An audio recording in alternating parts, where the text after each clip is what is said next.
Roxy, Asuka, Taiga. I have to find them all. And Akihabara is the perfect place for it. That's actually because of Neon Genesis Evangelion, one of my favorite animes that broke the entire industry. Before that, this neighborhood was Electric Town, just guys buying computers. Stores started carrying anime goods. And now, 30 years later, I am standing in the middle of what can only be described as the world's largest shrine for fictional characters. And I am ready to worship. We all know the stereotype, right? Lonely guys, they like to surround themselves with figurines. But I have to be honest, I've always wanted a room filled with waifus. This mission is simple. I have a list and I will not leave without crossing off every name. First target, Roxy from Jobless Reincarnation. This is like the wow one. It is a wow. I think this, like, it is the most expensive one that we've seen so far.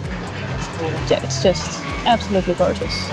Another one that always tries to compensate, Taiga from Toradora.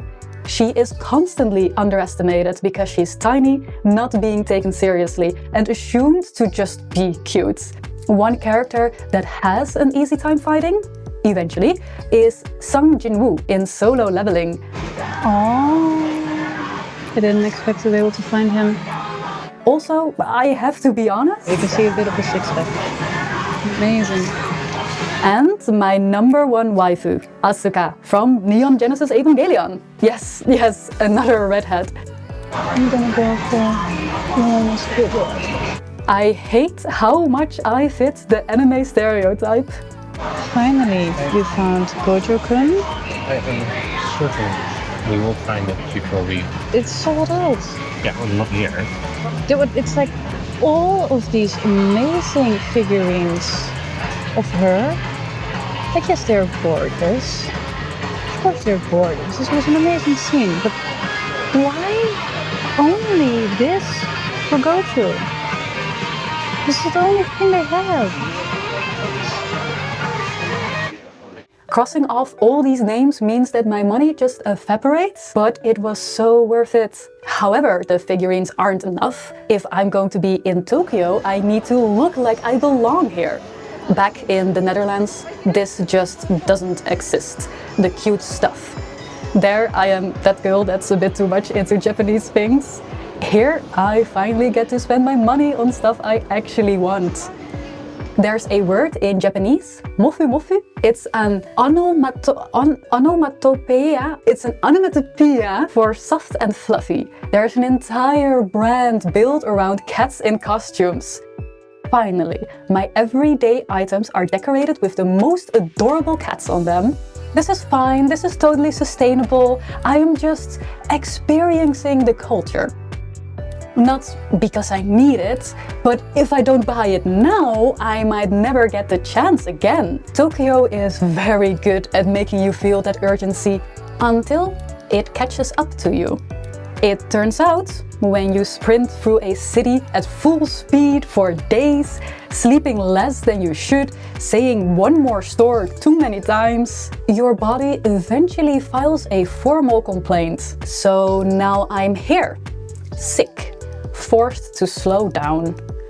But I couldn't actually rest, because while I was sick, we were also trying to do something I had spent months planning. We were getting married in Japan. We didn't want a Shinto shrine wedding, we just wanted to get the paperwork done. It's technically easy. You're married the moment a clerk stamps your form at the city hall.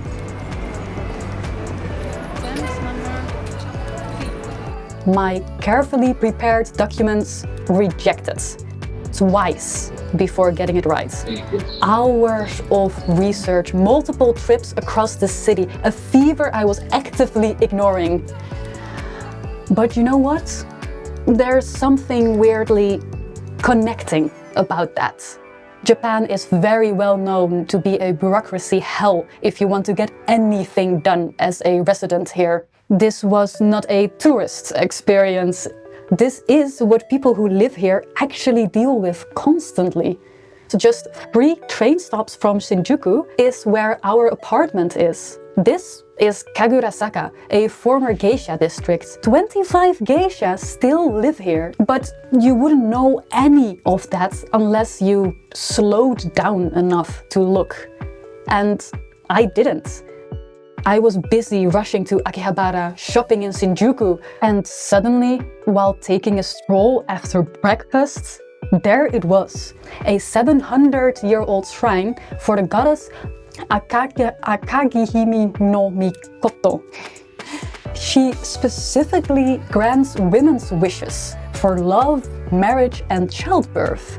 I didn't even realize this was just 2 minutes away from where I live now. The Japanese people will see like, oh, those stupid foreigners, they actually like hung up their receipt. In Akihabara, the anime culture screams at you, but this shrine, it's just standing there.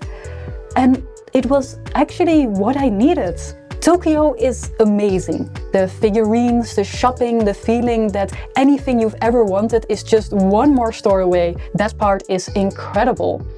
But Tokyo is also difficult. It will exhaust you. It will reject your forms. It should slow you down, make you get a little lost, make you wander into neighborhoods that weren't in your itinerary. It will then give you this, the quiet, the everyday, the finer things that most tourists sprint right past. I came here to live out my otaku dream, and I found that. But the real treasure, they were in the places I wasn't looking, right outside of my own door. But now, exhausted but officially married, it wasn't the spectacle. It was the mundane that made it very special. And I will be here for another 5 months.